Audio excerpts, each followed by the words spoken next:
This is my first time doing an interview. No, second time. Oops. Make sure you do a close-up of that. On that one. Where we're just eating. You know, I like this idea. Okay, This should be the standard, right? Okay, Matt? Yeah. Well, because the show's called Naan Fiction, and it's like real stories served with spice. Do you ever feel like it's a tough industry? And I don't use that word. What's the word you use? Challenging. That's opportunity. Challenging. Tough. You see tough? Tough. Don't like that energy. Challenges, you could go through a challenge, an obstacle course. Before I even get to the question. Yeah, no, I'd shut that down. No, not even going there. Don't want to hear it. Okay, fine. Like for example, a word I choose not to use anymore. Hustle. Yes. Grind. Yes. Because grind.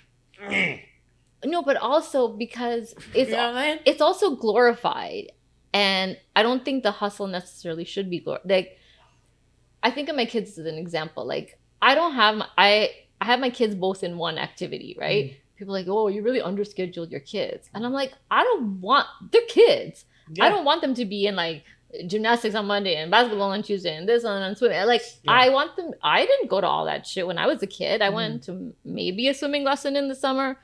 And I kind of learned how to be bored. And that sparks creativity and imagination, and just like hanging out at home. And so, even like that's sort of putting it to the child's level. But I'm like, as adults, we should do that. Like, we should be okay with just being settled, like settling in our own space. And that's something I'm working on because lately I've been doing my best to do some of my drive without music on. Yeah.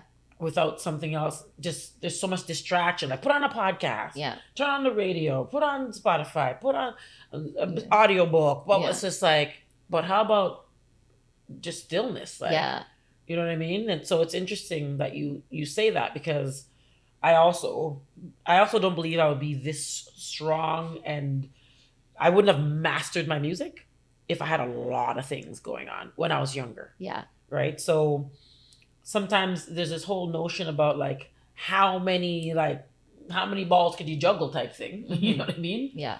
But, I'd rather know that I've really become a master at one or two. You know what I mean?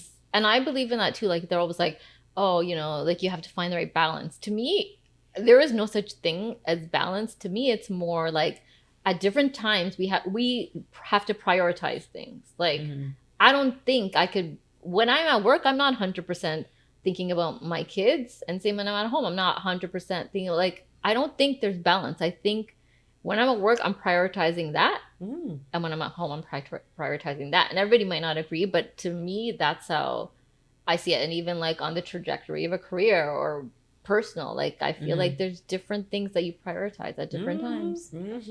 Don't we know, Matt? Don't we know? Oh. Don't we know? Oh yeah. When is this coming out? Do you want it to come out at a certain time? Because I want to know what Matt knows. No, you ain't gonna know what Matt knows. That's for sure. Who gave you the naan chicken? Who gave you the chicken curry, man? No, I will say this though.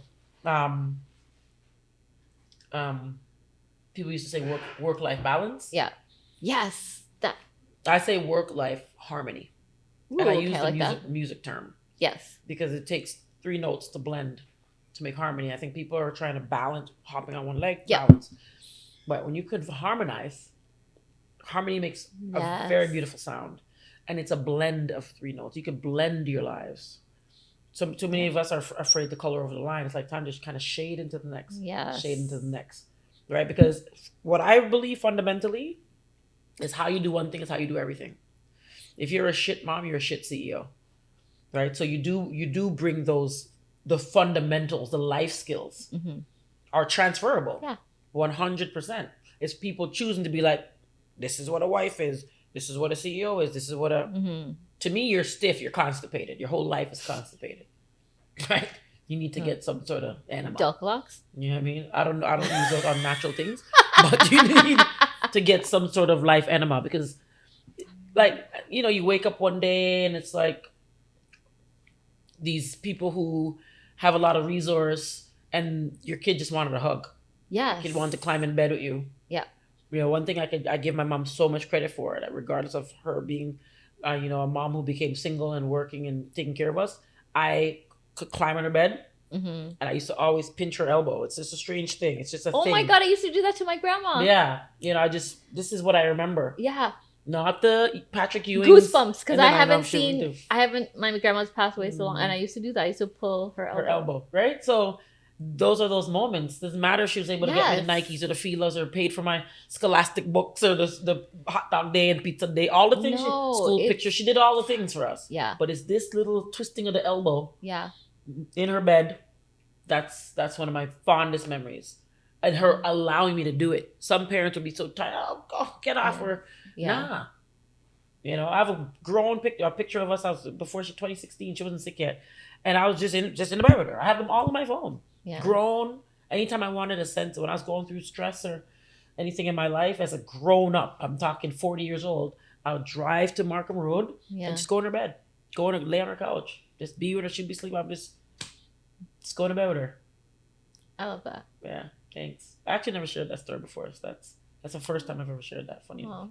I got goosebumps when you said it, because there's something about, people talk about core memories and wanting to create core memories. And to me, like what you just said, that's not something that you manufacture, no. Right? That's something that is just with you. And I think trying to create a core memory is sort of like goes against the whole idea of it, right? Like my thing from when I was a kid, we used to do like Sunday mornings because my mom was a nurse, so she was working like not 24 hours, like 12-hour shift. Yeah.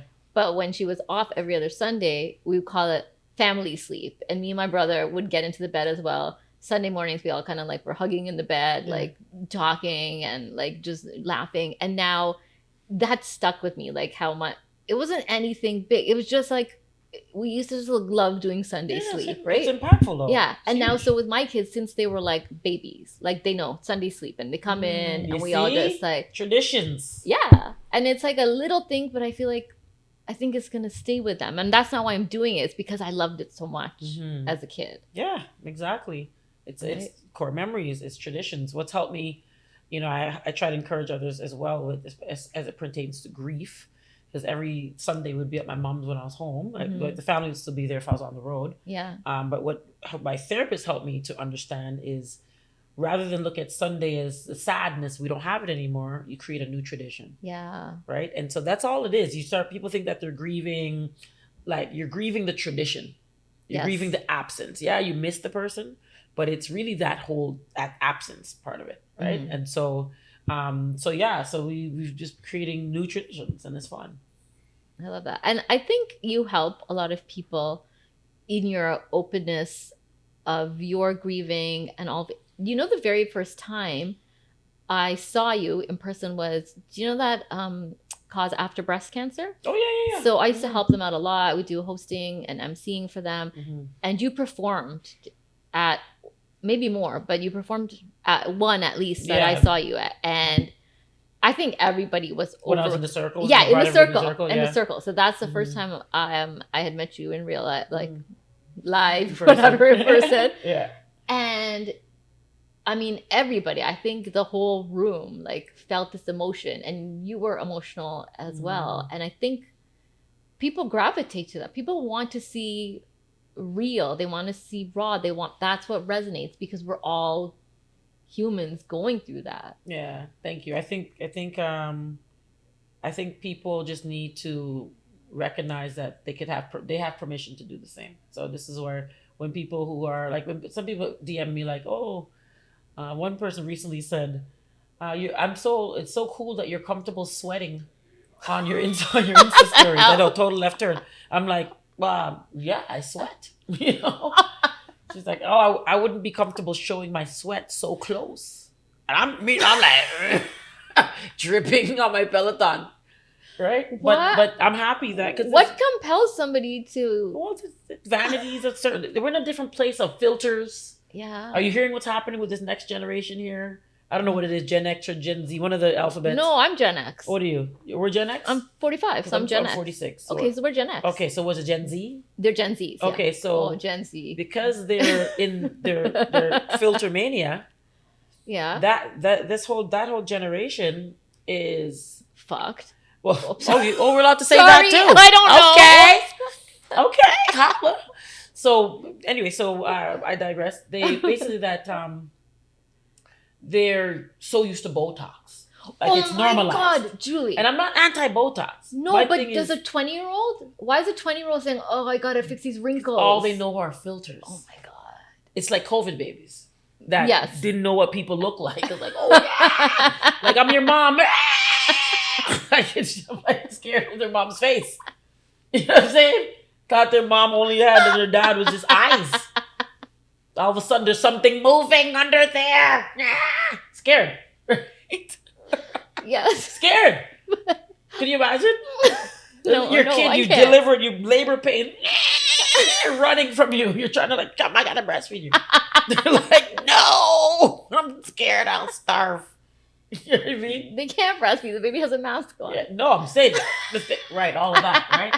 So anyway, I have compassion around that generation. That whole idea. I'm not judging it. I'm not, because it's not an age thing. Yeah.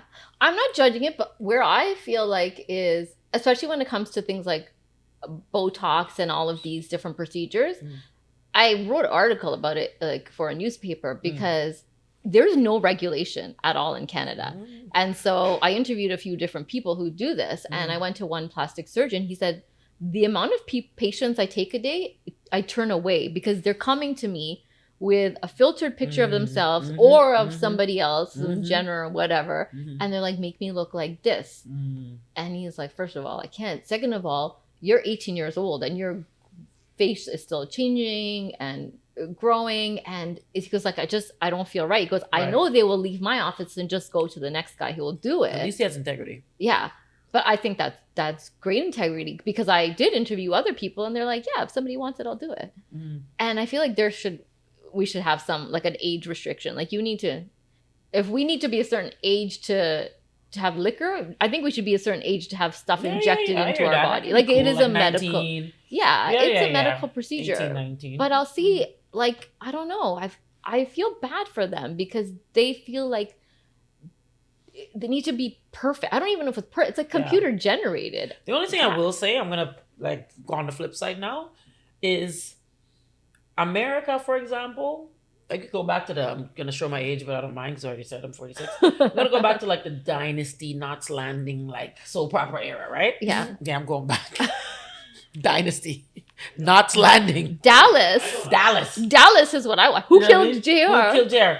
But I'm saying this to say, there was so much, even about hair weaves, wigs, everything was so secret, hush hush. Yeah, that's true. Back in the day, like there's shame. Yes, that's very true. So if you can just take agency over your beauty, over your whatever, take agency over it. My thing is like, just have some sort of, I don't know, maybe get some mentorship around like a limit. Yes. Or make sure that you are in some sort of therapy. You're knowing that it's not body dysmorphia, or you're going through some sort, you know what I mean? There's other things.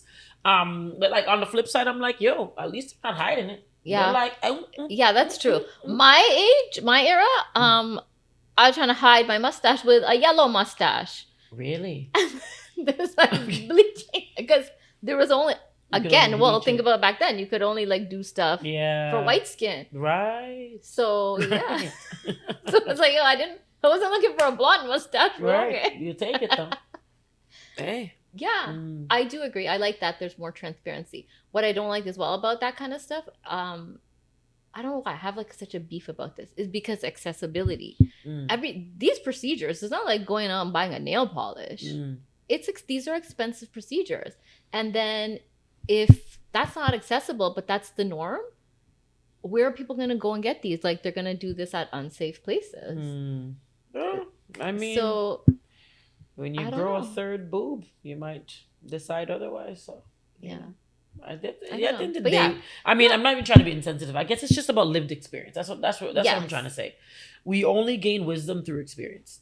Period. And sometimes it's tough lessons. Right? I was gonna say we've all honey. If they had social media when I was a kid, oh God, I don't know if you guys would have bought my record.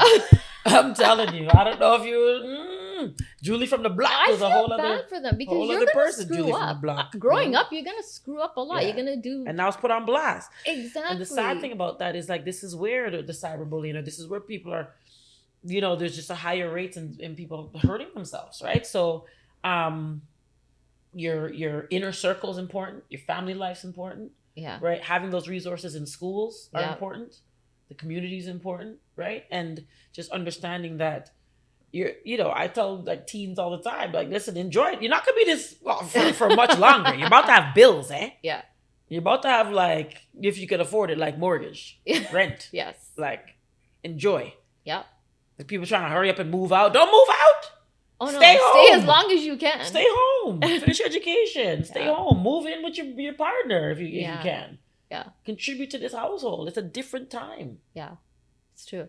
Apparently more and more people are staying home. Mm-hmm. Just because they can't afford to leave. Stay home, man. Stay home. Yeah. Just, you know what I mean? Just get it soundproof in case you need to. Tell your parents, like, listen, don't come downstairs between this hour and this hour. Because me and my husband's doing a sign. Okay? Okay, I'm giving you mortgage. I'm giving you mortgage money. So stay upstairs. I love how she knows to look right into the camera. I don't know. I'm looking at this one. I don't know. I was looking There's like so many cameras. Which one? Stay upstairs in the attic. I don't think I can talk about these kind of things with parents. I'm married with 2 kids, and I'm like, no, I've never done it. My mom was mad. Like, let me tell you something. My mom, I give her so much props for she was a Christian, but she was a cool Christian. That's why I often say I'm going to put the cool in the Christ, because my mom was like, you don't have any sexercise? You didn't sexercise? I'm like, sexercise? I'm like, Mom, stop it.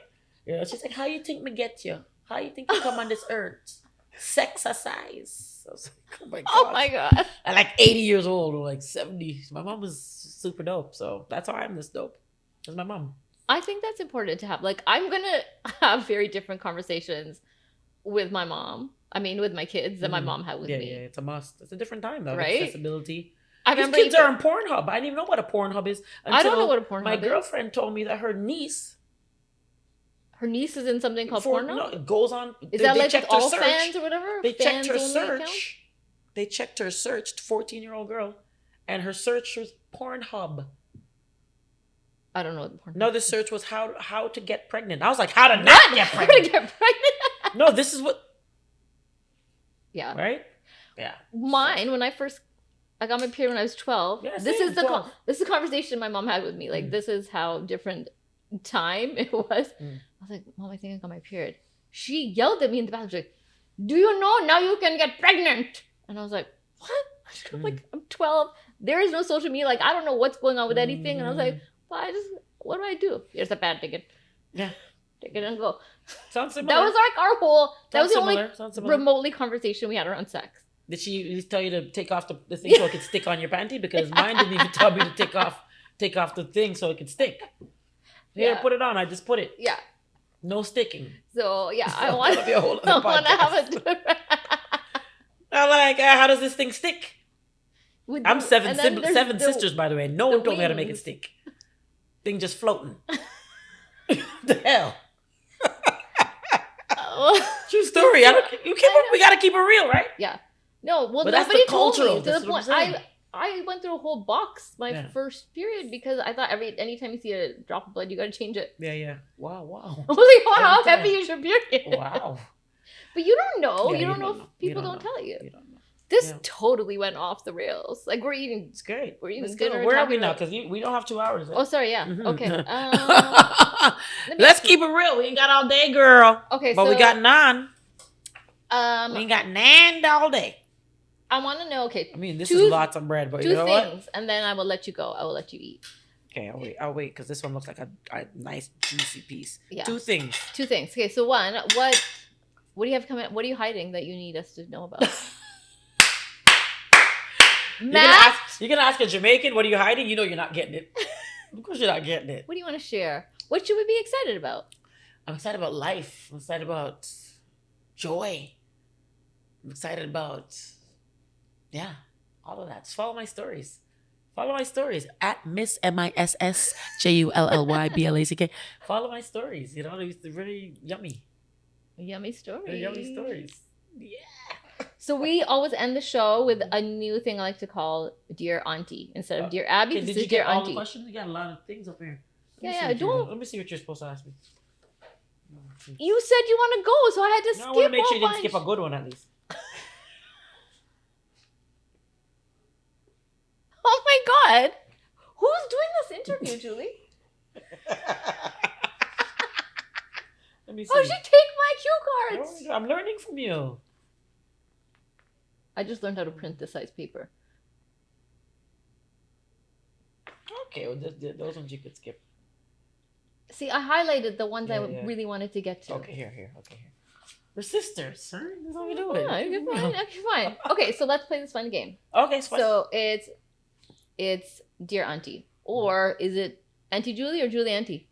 Oh, no, it's Auntie. I've been an aunt, true story, since before I was born. So my oldest niece you said 7 sisters, 50, right? Yeah, so my sister is 20 years older than me. Oh, wow. So, yeah. So my niece, Karen, she just turned 50. Brought her to Usher last summer in Vegas. Oh, my God, awesome. I love it. And then she brought me to Welcome to Jamrock Cruise, and my life changed. Oh, yes. So, yeah.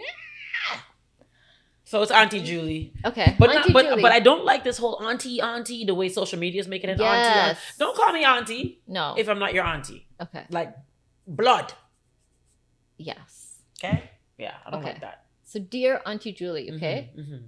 This is this person needs help and you're going to help them, okay? Mm-hmm. I'm a 31-year-old female. Am I being mean by blocking my mother-in-law on Facebook? Here's the background. My in-laws live in another province. They visit us only once after my daughter was born. Other than that, I never hear from my mother-in-law.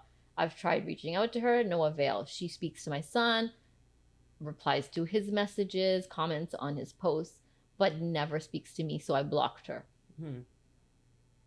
Is she mean for blocking her mother-in-law?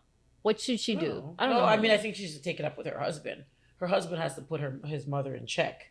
Like, at the end of the day, once husband takes you as wife, that he has to put everybody on notice that you are his number one. Yes. So unless she's just a, I don't know the backstory on what role she might be playing in this relationship, but sometimes mothers are very territorial with their sons, right? So it's important that husband, son puts his mother and family on notice that, listen, we come as a package here.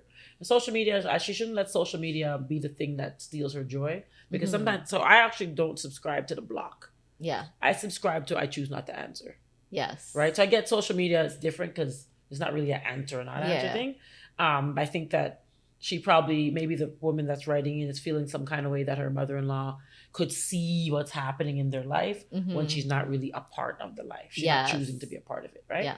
So if it serves her mental health to use that block feature, use the block feature, but is there a blockage in her own heart? She has to check herself that while she's blocking, is she still going through life resentful? I hope she's watching this. So, was that a true scenario?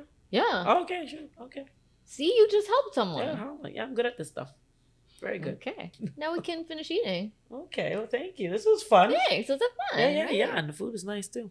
Awesome. Well, good luck editing, because you have to run the whole thing. We might have to break it up. Best of luck. Best of luck. All right, let's get some of this naan. Thank you so much for watching. We had so much fun with this episode. I have to say a big thanks to Auntie Restaurant. Amazing food, bellies full. If you are ever in downtown Toronto, check out Auntie on Wellington. And of course, a huge thanks to the amazing Jully Black. She dropped so many gems today and we just had such a good time with her.